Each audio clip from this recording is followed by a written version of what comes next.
Hello， 大家好，我是 Z， 欢迎来到 Z Channel 的321系列。今天的结尾呢，会跟你分享一些如何促进情侣之间沟通的技巧，记得留到最后哦。同时也有彩蛋。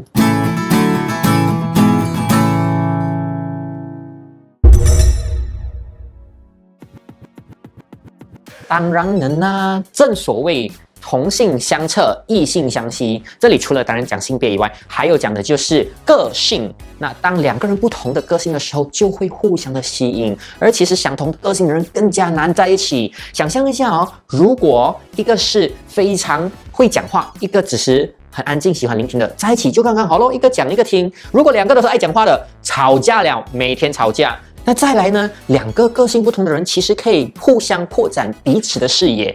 那当 A 是喜欢去户外活动的人，那他就可以带着比较喜欢在室内的人一起去探索这世界，看到更多美丽的世界，不是吗？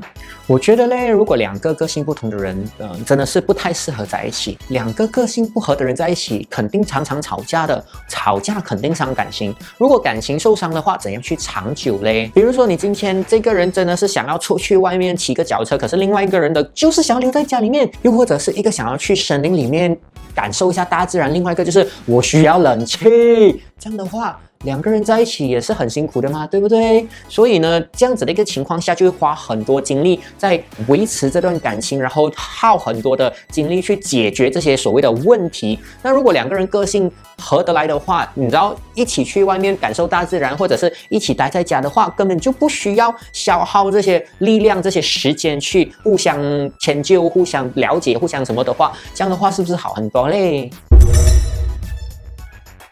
我个人认为，没有绝对不合的个性，只有不愿改变的人性。有些人可能就是比较自私，喜欢高高在上的感觉，因此总是希望他们的伴侣能够为他们改变，来迎合他们，而不是他们愿意去了解伴侣之后，然后配合对方。在这样子的一个情况下，长期的这些压迫、压力等等，都会让伴侣觉得很辛苦，因此最终分手。相对的，有些情侣的个性南辕北辙，彼此都是完全不同的个性，但是如果他们善于沟通的话，其实就像 X 所说的，可以开阔对方的视野，然后呢，有时候A 配合 B， 有时候 B 配合 A， 在这样子的一个情况下，彼此呢能够让彼此的生活更加精彩、更加有趣。所以重点就是沟通。那怎么沟通呢？今天就跟你分享3个步骤。第一步，无批判的聆听。什么叫做无批判的聆听？很多时候，女生对我们男生诉说他们生活上遇到的一些问题、一些遭遇的时候，其实我们男生很喜欢做的事情就是给解决方案。是这样的吗？男人都是觉得自己很厉害，给一些建议咯，然后就会有效咯，有效了就讲你看是不是？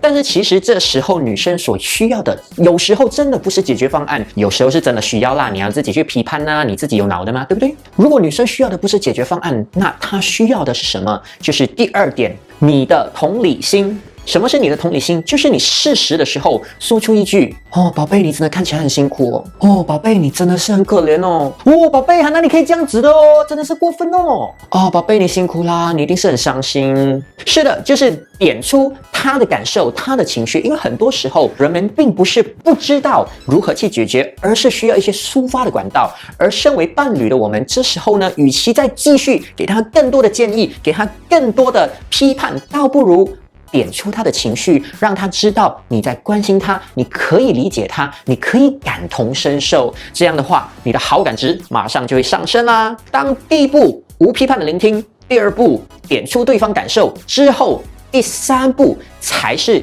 给予一些解决的方案。而这解决的方案给予的方式，你不要直接说你这样做就可以了，而是你可以提出A 的解决方案跟 B 的解决方案，让对方自己去决定要怎么做。这样的一个情况下，对方依然感觉到他自己有一种主导权，而不是完完全全被你带着走。除非对方真的是叫你帮他想解决方案啊，这样你就直接给一个解决方案咯。在这样子的情况下，彼此呢就会建立起一个很好的信任，然后情绪也会很好，而且同时呢也可以帮助你的伴侣继续成长，懂得自我做决定。好啦，今天的分享就到这里，希望这一些分享对你有帮助。那如果你身边有人需要知道怎样去和伴侣长期相处，然后相处得好的话，记得马上把这影片转发出去，然后点赞订阅，让更多人看到。谢谢你的支持啦，我们下期见。沒有絕對不可的革性，只有不肯改變的人性。